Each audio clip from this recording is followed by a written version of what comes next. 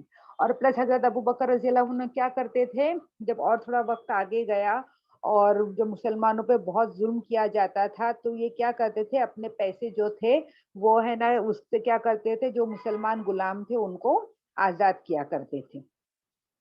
پھر اور اس کے بعد اور بھی جو پہلے اولین مسلمان ہیں اس میں سے ابو سلمہ کا نام ہے، پھر عبیدہ بن حارث پھر زید الدودی اور ان کی بیوی فاطمہ ہے. اور ایسے بہت سارے چھوٹے موٹے لوگ تھے جو کیا کیے، اسلام لے کر آئے تھے. اب ہم دیکھتے کہ جو اسلام لے کر آئے تھے اس میں کیسے تھے کہ یہ جو لوگ تھے نا یہ بہت زیادہ امیر نہیں تھے. ابھی اس میں حضرت ابوبکر کیسے تاجر تھے، وہ تھوڑے امیر تھے، لیکن بہت زیادہ لوگ کیا تھے، امیر نہیں تھے. جیسے کہ حضرت بلال، یہ بھی سب ایمان لائے تھے. اور اس میں سے کچھ لوگ کیسے تھے، غلام تھے.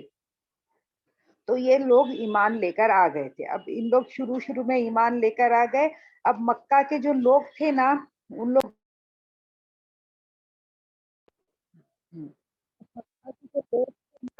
وہ دیکھ رہے ہیں کہ ایک نیا دین آ رہا ہے. لیکن آس پاس جو مکہ کے لوگ تھے جو دیکھ رہے کہ نبی صلی اللہ علیہ وسلم اور ان کی بیوی اور ان کے گھر والے کب ایک نئے طریقہ دین پہ قائم ہے کر کے دیکھ رہے. لیکن ان لوگ ہے نا مکہ کے جو قریش لوگ تھے نا کچھ بھی ان لوگ نے آبجیکشن نہیں اٹھائے. ان لوگ بول رہے اچھی بات ہے. کیوں ان لوگ نے کیوں آبجیکشن نہیں اٹھائے؟ کیونکہ مکہ میں آلریڈی وہاں پہ کیا تھا اس وقت 360 بت موجود تھے. اب 360 الگ الگ مورتیاں ہیں تو اس کے الگ الگ ریچولز، الگ الگ اور یہ سب چیزیں وہاں چلتی تھی. تو وہاں پہ مکہ میں اس وقت ماحول کیسا ہے کہ اللہ کو مانتے ہیں ان لوگ، لیکن اللہ کے ساتھ جو سارے جو بت ہے اس کو بتوں کو بھی مانتے ہیں. اس کو نعوذ باللہ ان لوگ اللہ کی بیٹیاں بولتے ہیں اور کیا کیا بولتے ہیں. اور ان لوگ کا کیا یہ ہے کہ اگر ہم لوگ اس کو خوش رکھیں گے تو یہ لوگ کیا کریں گے، اللہ سے ہماری سفارش کریں گے اور اس سے ہم کو ہمارے لیے برکت آئے گی، رحمت آئے گی، ایسے سب ماننا ہے. تو اور اس طرح کا وہاں پہ دینی ماحول اس طرح سے تھا. اور پلس جو وہاں کے جو بزنس مین ہیں وہ سارے لوگ بھی خوش تھے. مطلب جو مکہ کے جو قریش ہے، اگر کوئی انسان وہاں سے کوئی چھوٹا دور کا قبیلہ ہے اور اس کو کوئی اپنی ایک مورتی لا کے کعبے کی طرف میں رکھنی ہے تو ان لوگ بھی منع نہیں کرتے تھے. ان لوگ بولتے اچھی بات ہے، لاؤ، لا کے رکھ دو. کیوں؟ کیونکہ اس سے ان لوگوں کو کیا بزنس کا فائدہ تھا کہ اگر آج 10 لوگ آ کے اس مورتی کو رکھے ہیں تو نیکسٹ ایئر کیا ہوگا، وہ 10 لوگ کے بجائے 20 لوگ آئیں گے. 20 لوگ آئیں گے مکہ میں اور ان لوگ کا ہر سال آنا رہے گا تو کیا ہوئے گا، مکہ میں کیا ہوئے گا، پروفٹ ہوئے گا. یہ ایک فائدہ ہوگا, اکنامک جو ہے اکنامی بڑھتی رہے گی, اکنامک فائدہ ہوگا. تو ان لوگ کیا دیکھتے تھے, مال و دولت دیکھتے تھے. تو اس لیے ان لوگ کا اس میں کیا چل رہا ہے, دین اور دنیا دونوں ان لوگ کی ساتھ میں چل رہی ہے. ان لوگ کا دین کا بھی کام ہو رہے ہیں اور ان لوگ کی دنیا کے بھی کام ہوتے جا رہے. تو جو قریش لوگ تھے ان لوگ دیکھ رہے ہیں کہ ایک نیا جو ریلیجن آتے جا رہا ہے. یہاں کے لوگ صرف ابھی جو محمد صلی اللہ علیہ وسلم, ان کی بیوی, ان کے گھر والے اور تھوڑے لوگ کیا کر رہے ہیں, ایک نیو ریلیجن فالو کر رہے ہیں. صرف ان لوگ اللہ کو مان رہے کر کے ان لوگ دیکھ رہے, لیکن ان لوگ نے کوئی بھی اس کی یہ نہیں کی, خلاف نہیں گئے ان لوگ.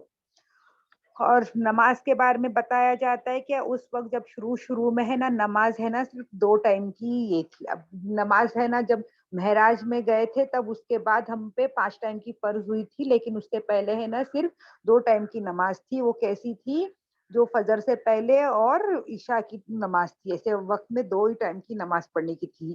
تو وہ نبی صلی اللہ علیہ وسلم اور صحابہ لوگ پڑھا کرتے تھے. اور ان لوگ کہاں پر ملتے تھے, دار ارکم. ارکم کا ایک جو تھا مسلمان ارکم, اس کے گھر میں ملا کرتے تھے. تو یہ سب سے پہلے مسلمانوں کا فرسٹ میٹنگ پوائنٹ تھا, جہاں پہ یہ لوگ مسلمان لوگ ملتے تھے اور ہے نا دین سیکھتے سکھاتے تھے. جو بھی وحی آئی ہے, قرآن کی جو آیتیں نازل ہوئی ہے, جو بھی ان کو معلوم پڑا تو وہ نبی صلی اللہ علیہ وسلم اپنے جتنے لوگ ہیں مسلمان ہوئے ان کو بتاتے تھے اور سکھاتے تھے. ایک بار حضرت ابو طالب جو تھے انہوں نے دیکھے کہ محمد صلی اللہ علیہ وسلم نماز پڑھ رہے ہیں اور ان کے پیچھے ہے نا حضرت علی نماز پڑھ رہے ہیں. تو جب نماز ہو گئی تو اس کے بعد ابو طالب نے پوچھے کہ یہ تم کیا کر رہے ہو کر کے. تو انہوں نے بولے کہ یہ ہے نا فرض ہے, ہم نماز فرض نماز ہے, ہم کو حکم ہے پڑھنے کا, یہ میں پڑھ رہا ہوں کر کے. تو ابو طالب نے بولے اچھی بات ہے, تم برابر اس کو برابر پڑھنا بول کے چلے گئے. انہوں نے بھی کیا کیے, روکے نہیں, منع نہیں کی. اب کیا ہوا, اب اس وقت ہے نا, اب یہاں تک کہ کیا تھا, 3 سال گزر گئے اور یہ 3 سال تک کیا تھا, تھوڑے تھوڑے سے لوگ ایمان لا لیے. لیکن قریش لوگ کو کیا تھا, اب سب معلوم پڑ گیا تھا کہ یہ جو لوگ ہیں تھوڑے سے لوگ ہیں, ان لوگ کیا کر رہے ہیں, صرف ایک اللہ واحد کو مان رہے ہیں, ایک اللہ واحد کو مان رہے کر کے. لیکن قریش لوگ زیادہ آبجیکشن نہیں لے رہے تھے, کیونکہ نبی صلی اللہ علیہ وسلم ہے نا اب تک کے جتنی بھی مورتیاں تھیں اس کے خلاف کچھ نہیں بول رہے تھے, تو اس لیے آبجیکشن نہیں لے رہے تھے. اب یہاں پہ ایستے ایستے ابھی ہے نا حالات بدل رہے تھے. اب دیکھو وہ زمانہ ایسا ہے نا کہ ہم اپنے نیوز پیپر اور یہ ساری چیزیں نہیں ہوتی, تو لوگ ہے نا غور و فکر کرتے تھے, آس پاس ہے نا دیکھتے تھے کہ کیا ہو رہا ہے کیا نہیں ہو رہا ہے. تو یہ سارے لوگوں کو خبر ہو رہی تھی کہ ایک نیا ریلیجن آ گیا ہے جس میں ان لوگ صرف اللہ کو مانتے ہیں. اور اب ان لوگ اب ایسے ایسے کیا ہو رہا تھا, اللہ کو مان رہے ہیں اور بتوں کا انکار کر رہے ہیں, یہ بات آ گئی تھی. تو جو بت کو ان لوگ مانتے تھے, جو قریش لوگ بت کو مانتے تھے, تو اب ان لوگ کو ہے نا تھوڑی تکلیف ہونے لگی تھی, جب کیونکہ بتوں کا انکار کرنے لگے نا تب ان لوگ کو بہت تکلیف ہونے لگی. ان لوگ کی مینٹلٹی کیا تھی کہ اگر ہم لوگ صرف ایک اللہ کو مانیں گے اور جو باقی کے جو 360 بت جو الگ ہم نے بنا کے رکھے ہیں اس کو نہیں مانیں گے, تو ہمارے پاس جو سارے دوسرے عرب سے لوگ آتے ہیں, یہ بتوں کے لیے آتے ہیں, حج کے مہینے میں آتے ہیں, اللہ کے گھر کی عبادت کرتے, ساتھ میں یہ بتوں کے ساتھ بھی جو ان لوگ یہ سب چڑھاوا لاتے, یہ سب کیا ہو جائے گا, بند ہو جائے گا. تو ہمارا اکنامک کنڈیشن کیا ہو جائے گا, خراب ہو جائے گا. پلس اب کیا ہے, آج ان لوگ کا ہے نا, ان لوگ کیا ہے, خانے کعبہ کے متولی ہے, تو ان لوگ انچارج ہے. تو اس سے کیا ہے, ان لوگ کی بہت زیادہ عزت ہے. پورے عرب میں جو قریش کے قبیلے کی نا بہت بڑی عزت ہے اور بہت دھاک ہے. قریش کا ایسا حال تھا اس وقت پہ کہ قریش کے قبیلے کو ہے نا کوئی بھی چھیڑتا نہیں تھا. مطلب اس وقت کیا لوٹ مار یہ سب ہوا کرتی تھی نا, لیکن قریش لوگ کے نام کی اور اس کی اتنی عزت تھی. کیوں ان لوگ کو اتنی عزت تھی, کیونکہ ان لوگ خانے کعبہ کے متولی ہے, اس کے لیے ان لوگ کو عزت تھی. لیکن ان لوگ کیا سمجھتے تھے, اس کے ساتھ ہم لوگ جو 360 بوت ہے اس کی وجہ سے بھی ہماری عزت ہے. مین ان کو کس کے لیے عزت تھی کہ ان لوگ خانے کعبہ کے متولی ہے, تو اس لیے ان کے قبیلوں کو کوئی لوٹتا یہ نہیں تھا, کوئی لوٹے گا نہیں کبھی بھی. اگر پتہ چل جائے گا قریش کا قافلہ ہے تو کتنا بھی بڑا چور ہونے تو وہ کیا نہیں کرے گا, وہ اس قریش کے قبیلوں کو کبھی بھی لوٹتا نہیں تھا. اس میں کوئی وہ سیفلی کہیں پہ بھی جاتے تھے قریش کے قبیلے, اچھے سے جا کے اپنی تجارت کر کے آ جاتا تھا. تو جب دوسرے لوگ دیکھتے تھے کہ دوسرے قبیلے والے کے قریش کے قبیلے کے ساتھ جائیں گے تو ہم کو لوٹا نہیں جائے گا، تو موسٹلی کیا ہوتے تھے دوسرے قبیلے بھی کون سے قبیلے کے ساتھ جڑ جاتے تھے، قریش کے قبیلوں کے ساتھ جڑ جاتے تھے. تو یہ سارے جو ان کی عزت ہے وہ کیا ہو جائے گی، سب ختم ہو جائے گی، پیسہ بھی چلا جائے گا، عزت بھی چلے جائے گی. تو اب یہ بات کیا ہو رہی تھی، قریش لوگوں کو کھٹک رہی تھی. کیا ان لوگ جو معبودوں کو ان لوگ نہیں مانتے ہیں، یہ بات ہے نا اب ان لوگ کو کھٹک رہی تھی.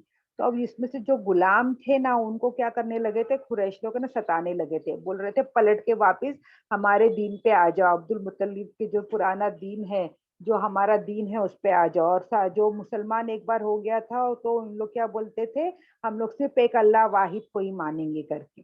اب یہ اس حالت میں 3 سال کے بعد کیا ہوا، اللہ سبحانہ نے سورہ شورا میں وہی نازل کر دیے کہ اب کیا کرو، اب تم ہے نا ڈراؤ تمہارے آس پاس والوں کو ڈراؤ. سب سے پہلے تو یہ حکم نہیں آیا تھا، اب تمہارے تمہارے قبیلے والوں کو آس پاس والوں کو ڈراؤ کر کے یہ حکم آ گیا. سورہ شورا میں یہ حکم آ گیا. اور اسی سورے میں موسیٰ علیہ السلام کے بارے میں سب کہانیاں ہیں. تو اس میں اللہ سبحانہ تعالیٰ نے بتا دیے تھے کہ فرعون نے جب موسیٰ علیہ السلام کا انکار کیا، اللہ کی آیتوں کو نہیں مانا، تو اس کے ساتھ کیا حال ہوا. عاد اور سمود اور ایکا والے، ابراہیم علیہ السلام اور لوط والے، یہ ساروں کے ساتھ کیا ہوا تھا، یہ ساری بات اللہ سبحانہ تعالیٰ نے سورہ شورا میں بتا دی. تو اب نبی صلی اللہ علیہ وسلم پہ کیا حکم آ گیا کہ تم کیا کرو، تم اپنے لوگوں کو سچ جو ہے وہ بتاؤ اور ڈراؤ کر کے، یہ بات آ گئی تھی. تو نبی صلی اللہ علیہ وسلم نے کیا کیے، اپنے جتنے بھی خاندان والے تھے نا ان کو کیا بولے، ایک بار اپنے گھر میں دعوت دیے. کم سے کم 45 لوگوں کو اپنے گھر میں، آس پاس کے جو پورے خاندان والوں کو دعوت دیے گھر میں، اور دعوت دے کے بلائے ان کو گھر پہ کہ آج تم کیا کرنا، کھانے کی دعوت ہے، آ جانا. اب اس میں ابو لہب بھی تھا.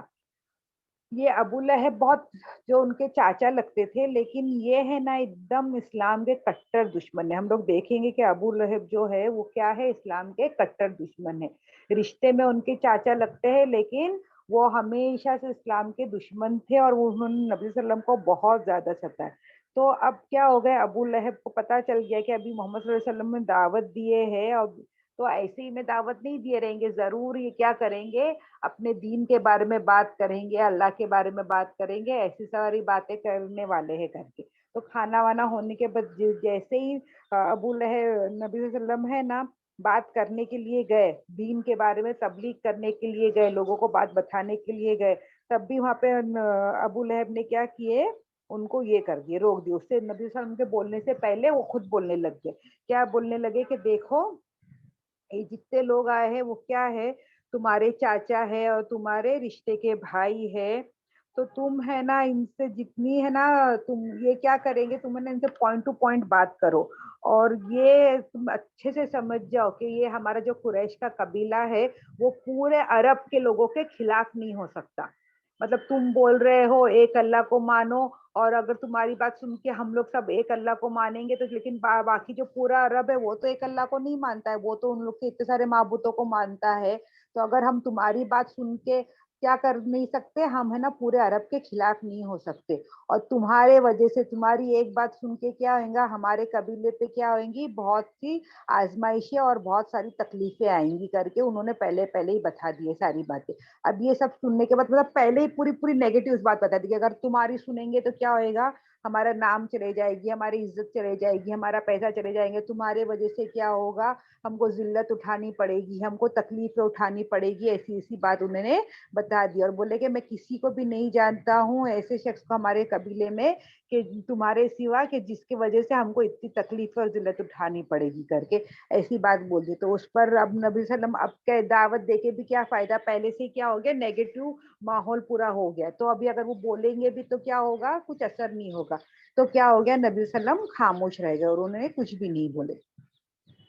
پھر تھوڑے دن کے بعد واپس سے انہوں نے کیا کیے، واپس سے سارے لوگوں کو بلائے، سارے لوگوں کو بلائے، کھانے کی دعوت دیے. کھانے وانا کرنے کے بعد اب واپس سے کیا ہو گئے، اب نبی صلی اللہ علیہ وسلم کو پتا تھا کہ ابو لہب نے لاسٹ بار تو میٹنگ خراب کر دیے، تو انہوں نے کیا کیے تھے، اس بار ہے نا وہ ان کے بولنے سے پہلے ہی کیا کر دیے، انہوں نے بات کرنا، دعوت دینا شروع کر دی. انہوں نے ہے نا بولے کہ میں اللہ کے نام کے ساتھ میں کیا کرتا ہوں، میں اللہ پہ بھروسہ کرتا ہوں اور میں ہے نا گواہی دیتا ہوں کہ ہے نا اللہ کے سوا کوئی بھی معبود نہیں ہے، اور اللہ کے ساتھ کیا مت کرو، تم کوئی بھی شرک مت کرو۔ اور میں کیا ہوں، میں ہے نا راستہ دکھانے والا ہوں، تو میں ہے نا کبھی بھی جو راستہ دکھانے والا رہتا، گائیڈ جو رہتا، وہ کبھی بھی غلط راستہ نہیں دکھاتا ہے۔ اور میں کیا کرتا ہوں، میں اللہ کی قسم کھاتا ہوں کہ اللہ کے سوا کوئی معبود نہیں ہے، اور میں ہے نا یہ قسم کھا کے بول رہا ہوں کہ اللہ سبحانہ تعالیٰ نے مجھے کیا بنا کے بھیجے ہے، رسول بنا کے بھیجے ہے تمہاری طرف۔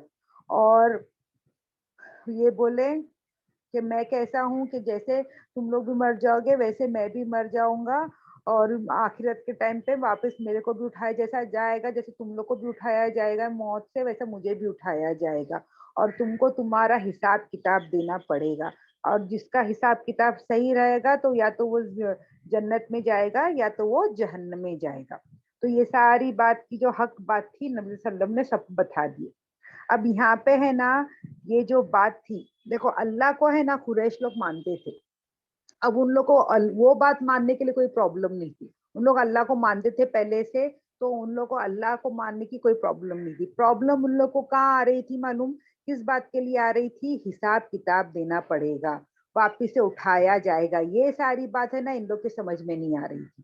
یہ بات یہ قریش لوگ جو نہیں لائے ہیں ایمان، ان لوگ کو مین یہی بات تھی کہ ان لوگ کو یہ باتیں سمجھ پہ نہیں آتی تھی کہ مر کے کیسے انسان واپس زندہ ہوگا اور حساب کتاب دینا پڑے گا۔ حساب کتاب دینا پڑے گا مطلب کیا تھا کہ ان لوگ کو عمل اچھے کرنے پڑیں گے، ان لوگوں کسی کے ساتھ زیادتی نہیں کر سکتے، کسی کو ستا نہیں کر سکتے، ہر چیز کا حساب دینا پڑے گا۔ اور وہاں پہ اب ان لوگ کی کنڈیشنز کیسی چل رہی تھی کہ ان لوگ غلام رکھتے ہیں، ان لوگ چوری کرتے ہیں، ان لوگ کیا کرتے، سود لیتے ہیں، یہ سب چیز کرتے ہیں، مطلب اگر حساب کتاب دینا ہے تو یہ ساری چیزیں چھوڑنی پڑے گی۔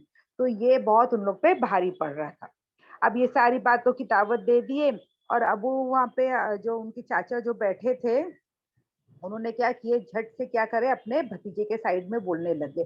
وہ اس بار ان کے چاچا ابو طالب نے ابو لہب کو کوئی چانس نہیں دیا اور جھٹ سے کھڑ گئے، کیونکہ وہ سردار تھے، پورے لوگوں کے سردار تھے۔ تو انہوں نے کیا بولے، نبی وسلم کی تعریف میں کیا بولے کہ ہم سب تم سے کیا کرتے، بہت محبت کرتے ہیں، اور تمہاری نصیحت کو ہم لوگ مانتے بھی ہے، اور تمہارے جو تم بول رہے ہیں ان کو بھی مانتے، کیونکہ سارے لوگ ان کو پہلے سے کیا بولتے تھے، امانت دار اور صدیق سچے بولتے تھے، تو ہم لوگ بولتے تھے ہم تمہارے کو محبت بھی کرتے ہیں، تمہاری اچھی باتوں کو بھی مانتے ہیں، اور جو تم بول رہے ہو اس کو بھی مانتے ہیں، اور تم جو بول رہے ہو سب صحیح بول رہے ہو، اور ہم تمہارے کیا ہے، رشتے دار ہے، خاندان والے، تو ہم کیا کریں گے، ہم ہے نا تمہاری کیا کریں گے، ہمیشہ تم کو پروٹیکٹ کریں گے، ہم ہمیشہ تمہارے ساتھ کھڑے رہیں گے اور تمہاری حفاظت کریں گے۔ لیکن میں کیا کروں گا، میں جو اپنے عبد المطلب کا جو دین ہے اس کو نہیں چھوڑوں گا، میں جو تم بول رہے ہو نا بت پرستی نہیں کرو، عبد المطلب کے دین سے ہٹ جاؤ، وہ میں نہیں ہٹوں گا، میں اللہ کو مانتا ہوں، تم جو بول رہے ہو سچ سب صحیح ہے، اس کی تسبیح کرتا ہوں، لیکن میں اپنے عبد المطلب کے دین سے، اپنے باپ دادا کے دین سے نہیں ہٹوں گا۔ تو یہاں پہ اب ابو طالب جو تھے انہوں نے کیا کر دیے، انہوں نے صاف صاف نبی صلی اللہ علیہ وسلم کو بول دیے کہ میں کیا کروں گا، میں تمہارا ہمیشہ ساتھ دوں گا، لیکن میں دین کون سا فالو کروں گا، اپنے جو دادا پردادا کا دین ہے وہی فالو کروں گا، لیکن میں تمہارا ہمیشہ ساتھ دوں گا کر کے انہوں نے بول دیے۔ یہاں پہ نبی صلی اللہ علیہ وسلم کو انہوں نے دلاسا دے دی۔ تو وہاں پہ تبھی ابو لہب جو تھے انہوں نے بولے کہ میں اللہ کی قسم کھاتا ہوں کہ یہ جو تم کر رہے ہو، وہ اپنے ابو طالب کو بول رہے اپنے بھائی کو کہ یہ تم کر رہے ہو نا یہ بہت خراب کر رہے ہو، کر کے یہ صحیح نہیں کر رہے ہو۔ لیکن ابو طالب نے کیا بولے کہ جب تک کہ میں زندہ ہوں، میں قسم کھاتا ہوں اللہ کی کہ جب تک کہ میں زندہ ہوں تب تک کہ میں کیا کروں گا، میں اپنے بھتیجے کی حفاظت کروں گا کر کے اس کے جواب میں ابو طالب نے وہ جواب دے دیے کہ جب تک میں زندہ ہوں میں ہمیشہ میں اپنے بھتیجے کی حفاظت کرتا رہوں گا کر کے۔ اب یہ سب کیوں ہو رہا ہے یہاں پہ، تو یہ بات بھی ہم کو اچھے سے یاد رکھنا چاہیے کہ اس وقت کا ماحول کیسا تھا۔ میں نے پہلے بتایا کہ عرب کیسے تھے، قریش لوگ کیسے تھے، قبیلے قبیلے میں رہتے تھے، تو قبیلے میں ان لوگ ایسے رہتے تھے نا کہ ایک قبیلہ کیا کرتے، سمجھو ابھی تم ایک قبیلے میں ہو